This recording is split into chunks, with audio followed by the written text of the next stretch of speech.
So welcome to the Market Mentors podcast, Kristina. Thank you for having me, Matt. It's a pleasure, absolute pleasure. So before we get stuck into this one, I'd love to know what your relationship is with cold outreach. Yeah, I mean, listen, I've been in marketing for most of my career. And as a marketer, I ended up going into full cycle sales for a year just as an experiment. And that was when I needed to start figuring out how to do one-to-one cold outreach versus let's write marketing email campaigns that are one-to-many. So, I guess maybe 2.5, 3 years ago is when I really started my cold outreach journey. And I've done a lot of testing. I've done a lot of failing. I've done a lot of figuring things out that work. And now it's something that I help a lot of people with on the SDR side, the recruiting side, the marketing side. So yeah, awesome. And I guess 12 months was enough, was it? In the sales it was role? enough. Yeah. But you know what?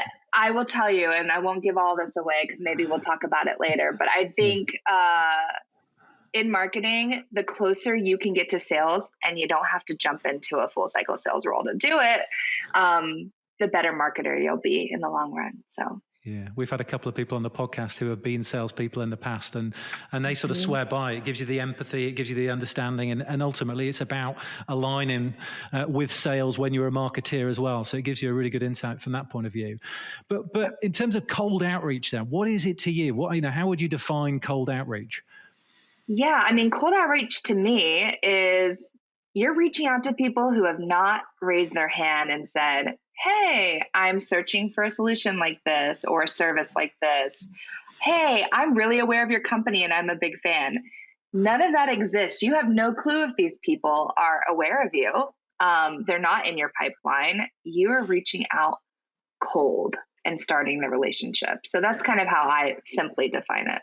No, it makes sense. And for all those inbound fanatics, and there are obviously quite a few with everything that HubSpot's done, why do you think cold reach is still an effective play then for B2B marketers today?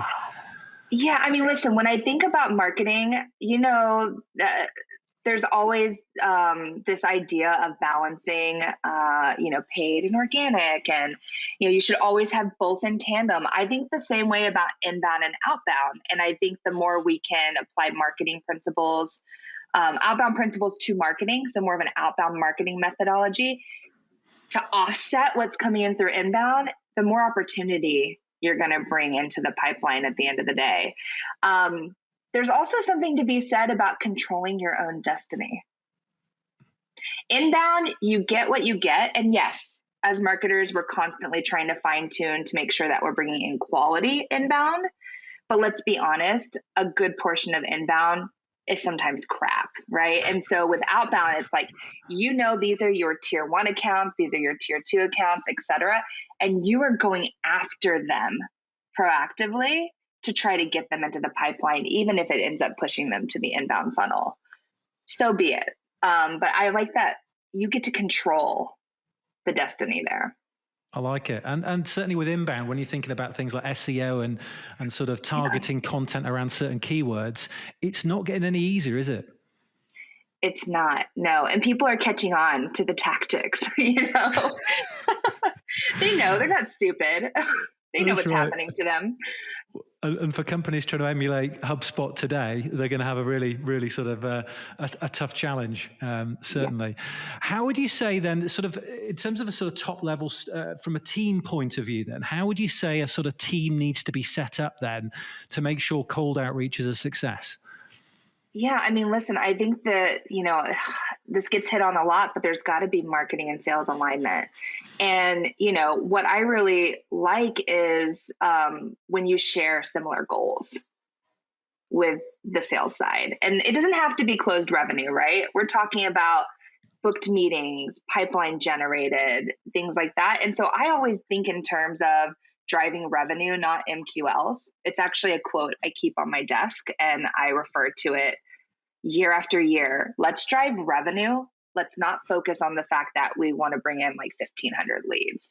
So I think the more that we can rally together and think of it in terms of opportunities and pipeline, that's when the magic happens, because it forces you to focus on the activities and the priorities that are going to get you to that goal versus being misaligned to just lead generation. So I think that's part of, where my mindset is with that. And do you think teams are more effective if the SDR team then sits underneath marketing, or do you see no difference if it's sort of separated out in a classic way, sales and marketing? Yeah, I think, I've kind of thought differently about this. At Interseller, the SDR team rolls up under me in marketing, and it's really worked well.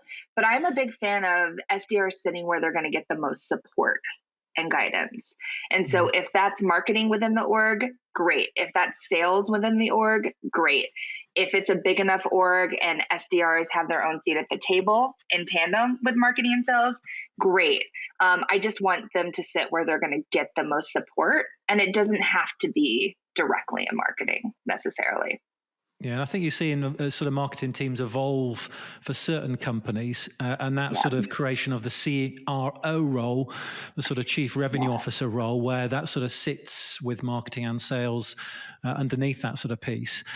What about if we're talking to marketers here? That's the people who are going to be listening to our podcast in particular. Yeah. But what do you think they can sort of do to help sales teams then? Before we sort of dive into sort of how you would go about doing sort of cold outreach, but what sort of things could they be doing to help salespeople?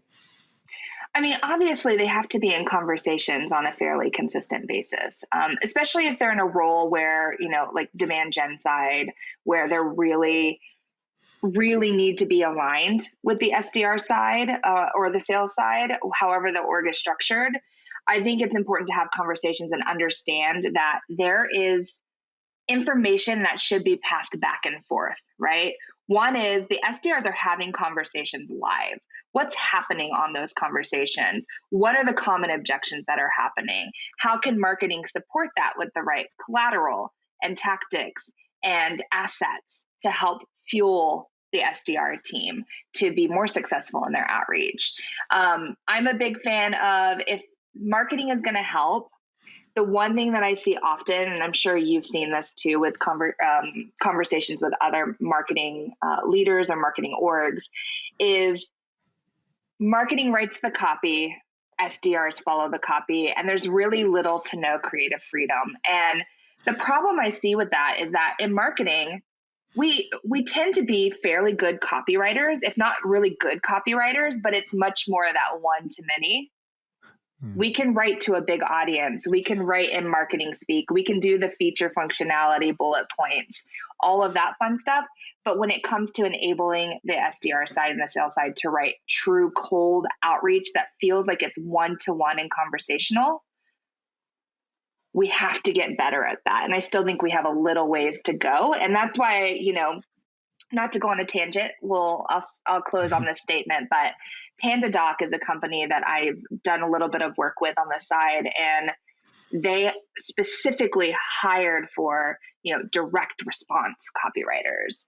And that piece is really critical. And I think we're going to see that role becoming more and more important earlier on in orgs as they're continuing to scale and grow, is if you are going to have a copywriter or someone that's helping with that one-to-one sales outreach, it's got to be someone who's looking at it through that lens of one-to-one and not one-to-many. So, and do you think, we may be going on a tangent here, but let's sort of run with it.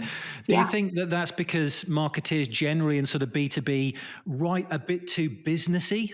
And if you think about direct response is the classic. If you go back years and years, it's the Ogilvy advertising. It's the getting a leaflet through the door to make you do something. It's that sort of persuasive sort of element. You sort of see it more in B2C, don't you? Really, you do. Yeah, and I think you're right on point there. I think as marketers, we tend to want to feature dump, and we're almost, I can't remember, Will Allred of Lavender, who's a good friend of mine, we do a lot of content together.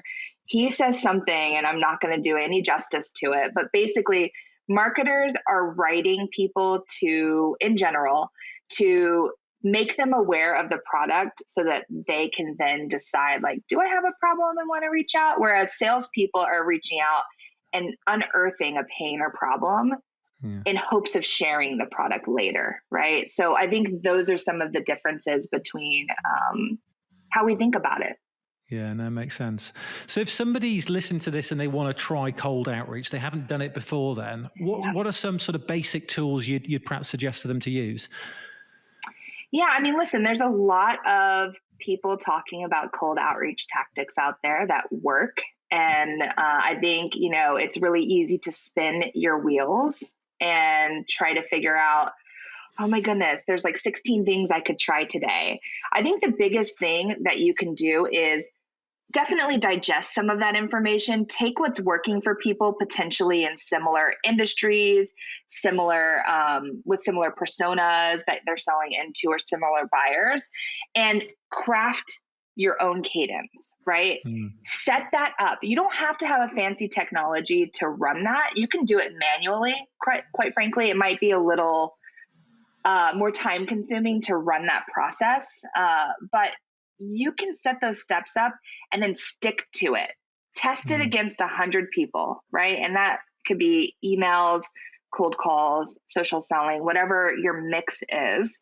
Test it against 100 people. And I'm talking about 100 people through the whole cadence. Look at the data you have and make an inference from there. Is this working? Should we tweak it? Which parts are working? Where are we getting replies? Where are we not getting replies, et cetera? And start to fine tune from there. But you have to start somewhere. And sometimes it's as easy as just putting together that initial cadence and using the data to help guide you. Yeah, and almost what you're suggesting, perhaps just testing small batches to start off with until you sort of see the right sort of signals. When you see the right sort of signals, then you can start to sort of scale it a little bit more and then start thinking about, okay, how do we scale it from a tech, a data and all that kind of stuff?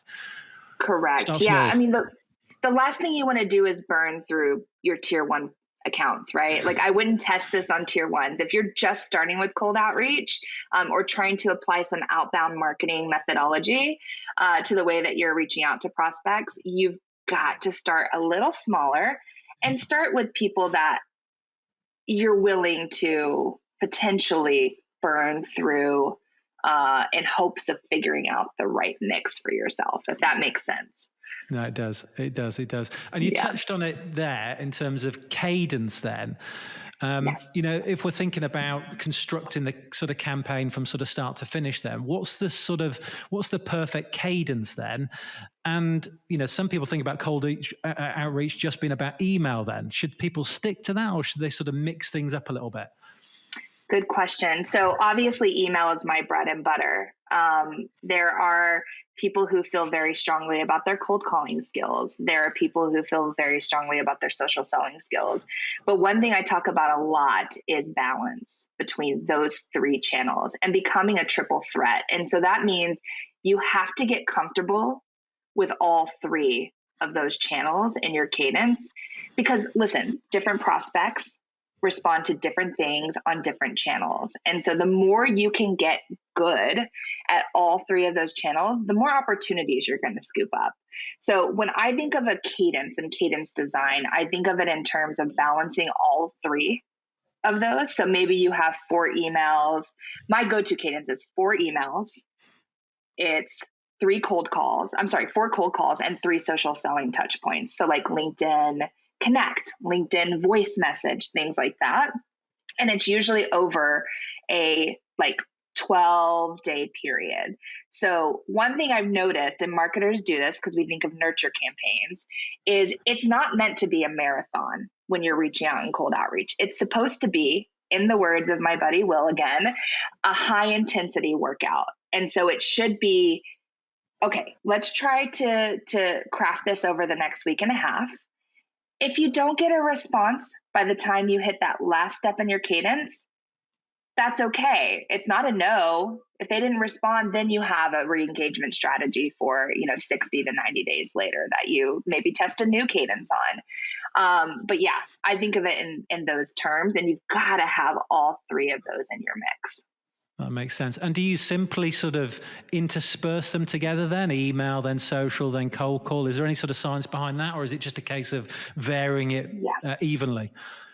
Yeah, absolutely. I think one thing that's really important if you are testing cold outreach is that you're only going to get good data if you stay right on top of that cadence. And what I mean is, if you have day one, step one is a personalized email, and day two is a LinkedIn connection request, and you write that first email, and then you get stuck in some other assignment and you write that connection request like 3 days later, and it pushes your next email out, whatever the case may be, it's really hard to then look at your data at the end and say, okay, this worked or it didn't work, right? You have to be very, very specific in the days and the steps that are due those days. But yeah, I'm pretty specific. It's usually email, LinkedIn request, cold call, and then it's email 2 as a follow-up, right?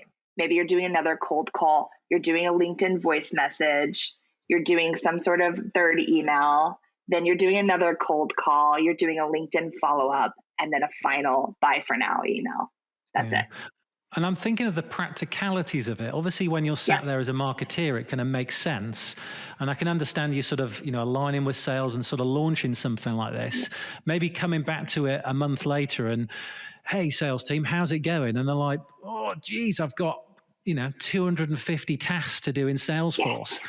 I just haven't had the time to do it. So, do you find that's a common problem then, that sort of, I know I need to do the LinkedIn request, but actually I've got something a little bit more what I deem to be important to do? Yes, that's always going to be a constant battle. There's going to be some reps that buy into it. And what I usually try to do in those cases to win over some of the more hesitant reps, this is going to take me too much time, like I just want to call people, is show them the data of the reps that are bought in and say, look, this rep sent 50 emails today and has already booked, 2 meetings, right? Like 1 every 25 is about what I like to see. Then it's like, oh, wait, I don't have to make 100 cold calls today. I could just focus on like some really hyper personalized emails and maybe get to it. I think the other piece to this, Matt, is you have to construct your cadence in what I would consider a framework. What I mean by that is I don't like to use standalone templates, right? Like, hey, you can only use this template. Don't change it. Marketing is going to get mad. I like to say, hey, here is a template, but it's a building block template. Here are 2 parts that when you do your research on this account and prospect, you change these 2 sentences to what you feel will make the most impact, right? There's some direction, there's some structure, but there's creative freedom, which keeps reps from getting bored and running this monotonous process. So I think the more you can make it as fun as you can for those reps that are into it, give them a little bit of creative freedom within a process, that's pretty key too. Great stuff. And if we sort of break it down into that first email, because I guess in some ways that's almost the most challenging one to write, because it's how do I actually get started on this? But if we think about that first email in particular, then what are some best practices people should follow then to maximize the chance of actually getting a response at some point down the workflow? Yeah, good question. So I think the first email is usually the most thoughtful in terms of research and personalization. Every other email after that can be more of a value-added follow-up, which if we get a chance to talk through, I can give an example on that. But usually I like to personalize based on something that I call out on their profile, something that they are posting about. Now, in a perfect world, all of our prospects are active on social, but that is not always the case. So I actually built out an order of prioritization when it comes to research, because what I found is that a lot of reps, including the ones on my team, will get very caught up in this research component. And then before you know it, it's 60 minutes later and they're still working on this one email. And so to help avoid that rabbit hole, I think what's really important when you're building out your personalization is to stick to 4 areas. If those don't exist, you go to your fallback, which is less personalized. And so those 4 areas are they're posting, right? Or they're commenting on something like a Gary Vaynerchuk post that you can use, right? Something that's kind of viral. Their company is posting, so their company page, that's where I go next on LinkedIn. You can do Twitter too. It depends on where your personas live. If that doesn't exist, then I go to the company website. I try to look at the blog. Are there any newsworthy things happening? Did they win a company award recently? Something that I could use as a preface to kind of reach out and show that I know you, or show that I did my research. And if that doesn't exist, then I go to Google News Alerts. Like, is there anything that I can find about this company that can help me infuse my research into this first part of the email? So I think that's really important. And then you have to have some sort of relevance, but you don't need to be salesy. And some of my best email cadences actually don't mention a product, a service, a solution, a problem, nothing. They're just generating curiosity. And what I found is if you write a thoughtful enough message or a value-added message, and there's some hint of curiosity there as to why you're reaching out, they will do their own research. They will click the link in your signature block for your website. And 9 times out of 10, they will do their own research. So you're putting the onus to research on your prospects. They'll connect the dots and be like, oh, okay, Kristina's reaching out from Interseller. Interseller is a prospecting tool. Okay, cool. We're already using something. They'll respond back to you without you even calling it what it is, right? They'll respond back to you and say, hey, I saw on your website that you do this. We're already using this. Our contract's not up till December. Reach out then. So you get more insightful no's, but it also is the best way to turn an outbound lead into an inbound lead, because they make that decision, because we're consumers, right? When we go on Amazon and we're looking at products, we look at reviews and we make our own conclusions before we decide to hit buy. It's the same thing when you're reaching out with cold outreach. You're giving them enough that they get curious. And if you have the right timing, you've got your right personas down, the relevancy comes in prospecting. It doesn't need to be built into your messaging. They will do their own research and respond with that lens. So, because nobody wants to be pushed into a sale then. I mean, I understand the psychology behind that as well. Nobody likes being sort of strong-armed into a meeting or a demo or anything like that. So would you have any call to action on there? I do. And sometimes it's as simple as saying, hey, I would love to share how Interseller might fit in. That's a sentence I use a lot as part of my kind of soft call to action. Like, what do you think? ?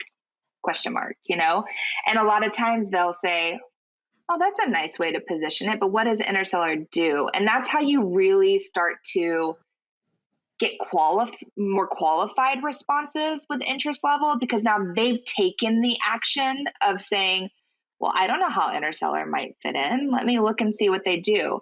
Occasionally you'll get someone that writes you back and is a little bit lazier, and they'll say, okay, well, what the heck do you guys do? Right? It's still an opportunity for you to then go back to conversation. But I think of cold outreach as a ticket to a conversation. Every single step is trying to get the conversation. Once we get them booked, then the sales team can do what they do best, which is sell them on the product or just do a deeper discovery to understand, like, is this something we can help them with, knowing it is our core prospects. And what about subject lines then? There's a lot of talk about the effectiveness of subject lines. We've all received emails where you get a subject line, you open up the email and think, hang on a minute, there's no connect here at all. But what would you suggest in terms of subject lines, and what sort of worked best for you? Yeah, I mean, listen, I think it's funny because, again, my friend Will and I were talking about this recently, and subject lines are probably the most variable when it comes to data across different teams and orgs and personas. I mean, I will probably preach till I'm blue in the face that short and sweet is the way to go. I wouldn't do any more than like 3 words even sometimes. But there are people who swear that they get 80% plus opens by using like a 6-word subject line. And so I think, again, you have to test, right? But for me, what I found is there's 2 things that are true. One is if you make it seem like it's an email they would get internally, and I'm not talking about those really silly subject lines like, hey, meeting today at 3. I'm talking about, for me, growth marketing or sales marketing.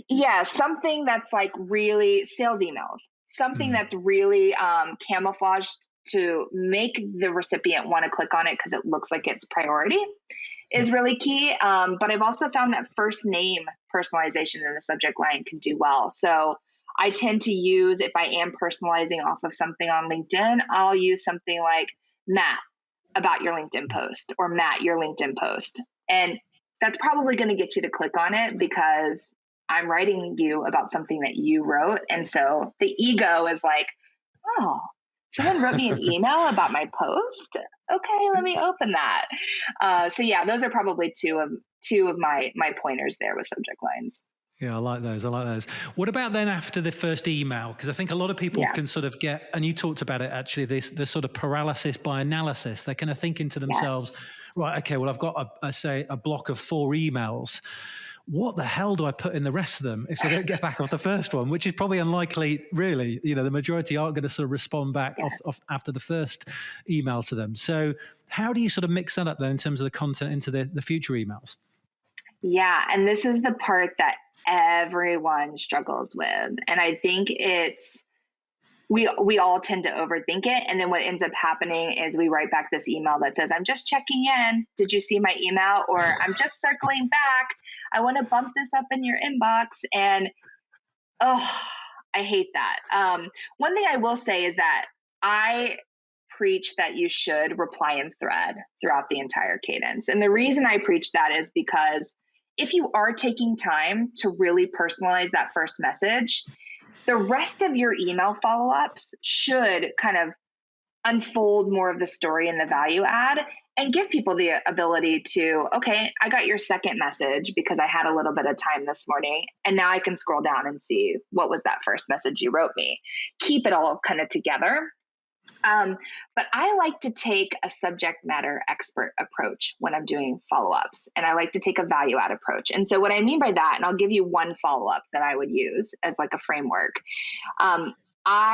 This is the part that's hard as a marketer. I don't like to use company content when I'm doing cold outreach necessarily, especially in like a second follow-up, maybe as a PS and a third or fourth touch, but definitely not like immediately. Using it as a preface. And the reason I don't do that is because if you send an article from an industry publication that is already reputable, that they already have a level of trust in as a practitioner, you're going to meet them on neutral territory versus sending them that ebook that your company wrote, because who the heck cares? I mean, quite frankly, unless they are raising their hand again. So the way that I'll structure a follow-up is I don't even reference the first email. It's a reply. They'll be able to see that, right? So I'll say something like, hey, Matt, do you happen to follow, Undercover Recruiter? ? They just put out this article about tech trends in recruiting. Thought I'd share it with you. Hyperlink to that article in case it's an interesting read for you to add to your list. By the way, any thoughts on my previous email? ? Right? So you're basically giving them something, but then circling back to, hey, I still want to chat with you, but I want to give you something and I don't want to be pushy about it. So I like using those value added follow-ups as a way to bump things back up in the inbox. I like the idea of the neutral ground, actually. I've not really thought of that. I mean, I think a lot of marketeers think the second email, we're going to have to create an ebook. Then for the third email, we're going to have to create this massive white paper to send them something, So they sort of get bogged down in that. And actually, you mentioned something in that response which sort of piqued my interest, the PS. Yes. How powerful is the PS? I mean, I've heard the PS is powerful. PS is powerful for many reasons. So what I think of with a PS is you may want to put some sort of personalization into a PS, or maybe you do want to share that, there was a webinar recording that you thought would be really relevant to them, right? Why I like those is because naturally the way that the white space and the text breaks up in an email, people will gravitate to seeing what the PS says, which is really powerful. But it's a great way to put additional information in an email without detracting from the main focus of your message. So you can still have your main focus of your message, but now you're not clouding it up with, something that maybe isn't as relevant to that, but that you'd like to call out. So I think they can be really powerful in breaking up the space and also just not detracting from the main message. Yeah, I love a PS in my email outreach, so Me too. it definitely works. What about another one then? Here we go, the breakup email. I'm sure we've seen them all. It's I'm reaching out to you for the final time, and I'm wondering Yes. if one, you've fallen off a cliff, or two, you're getting bogged down with your inbox. We've seen them all, haven't we? Is the Yes. breakup email dead? I think I don't believe in the term breakup email, first and foremost. I will call it a bye for now email. And that's literally what I call it. And what I mean by that is if they don't respond, you sure as heck better believe I'm going to be reaching out to them in another, 60 to 90 days if I don't have closure, right? So the way that I usually structure that email is I'll say something like this. Hey, Matt, I've reached out a few times and haven't gotten a response. So I'm going to chalk it up to the fact that I've got bad timing here. Right. And then I'll put in some sort of funny gift. Maybe it's like a Saturday Night Live gift or someone that's like sulking, like kind of sad, a little self-deprecating, we'll say. And I'll say something like, if I've got that all wrong, feel free to pay me back. If not, I'll stop my outreach for now. So it's a bye for now. Will tell you that I have booked meetings off of that final touch more than a handful of times this year. Well, more than a handful of times, because people are like, oh, I got to see the whole cadence. This was kind of cool. And some people wait to see how you finish, which is really weird and kind of serial killer-esque, but they'll wait until their whole cadence is over. And then they're like, all right, you've earned my time now. So I like to structure it as more of that bye for now. And put the onus on you. Like, it's clearly not the right time and I've got it wrong. Right. So. And there are people that will sit through, a series because, they are so busy, and it's not until you're almost withdrawing the offer, whatever it might be, your conversation with them, till they think, oh, crikey, okay, well, let's get back now. So, I think they do work. And actually, there's sometimes the ones that I've seen work most well are the short ones, just really, really short. Not much detail at all. I would definitely say stick it on. And I like your term for it. It sounds a lot nicer than a sort of breakup email. What about measurements? So if we're going to measure this sort of stuff, then what do you think people should measure? And then what do you think are some industry benchmarks that people should be working towards? Yeah. I mean, listen, it drives me bananas when people are like, oh, I'm getting 70% opens. Oh, I'm getting 80% opens. I'm like, okay, well, what's happening after that? Right. So I actually look at metrics very differently when I'm looking at like the SDR team performance or our outbound performance. And I just want to preface this before I share it that I think of marketing email campaigns, metrics very differently than I think of the, outbound cold outreach, kind of more that one-to-one sales focused campaigns. Metrics tend to be a little bit higher on those. But I like to work from the desired outcome backwards. And so I'll give you kind of my high level here. What do we want to happen when we send cold outreach? We want booked meetings, right? And so when I look at that, if my booked meetings or our team's booked meetings are less than 5% off of those cold outreach, I am like, okay, what's happening here, right? If they're less than 5%, then I will look at replies. If replies are less than 10%, then I'm like, okay, what's going on here? Are we missing something? If they're greater than 10%, then I start analyzing the sentiment, right? Okay, are we getting half of those as unsubscribe? Or remove me from your list responses, then something's wrong with the copy. If most of those are positive, like, hey, this sounds really interesting, but I'm just not interested right now. Reach back out to me later. I still consider that a win. It just may be more of a targeting issue, right? Or an intent data issue.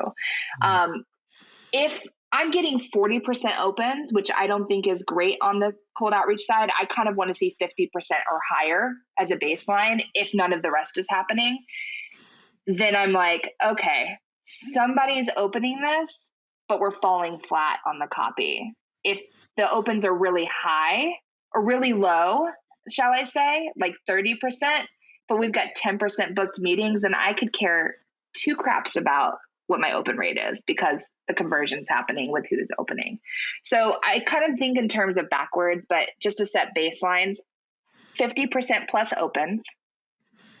We want to see 10% plus reply rates and positive reply rates or insightful no's, right? Mm. And I'd like to see at least a 5% booked meeting rate off of that. We tend to book maybe one every 25 outreach attempts here. One out of every 25 prospects that we're reaching out to. Cool. And I like how you're thinking about it like a funnel, essentially, aren't you? You're yes. starting with the end point and looking at that figure. And based on that figure, then we go back one. Yeah. And then you're trying to uncover. And is it right at the start? Is it we're actually just targeting the wrong people in the first place? So it just helps you diagnose that, doesn't it? So, cool. Well, this has been fantastic. I mean, I agree with you that, marketeers need a blended approach. And obviously, we talked about inbound and that is fantastic. But obviously, SEO and sort of competing for certain keywords is getting a lot harder. So, and, I like the fact that you say your destiny is in your own hands with outreach, which is fantastic. So I'm an advocate for that blended approach, and cold outreach certainly works. Where do people get hold of you if they have any questions, if they want to follow up? What's the best way? Yeah. Listen, everything is on my LinkedIn page, so feel free to connect with me. Let me know you came from this podcast because I always get interested in how people, connect with me and have come across me for the first time. So would love to connect, and I'm very much open to having conversations around cold outreach and how to make it better. So don't be a stranger is what I'm trying to say. Just reach out. Raising the bar. I love it, Kristina. Thank you very much for your time. Thank you.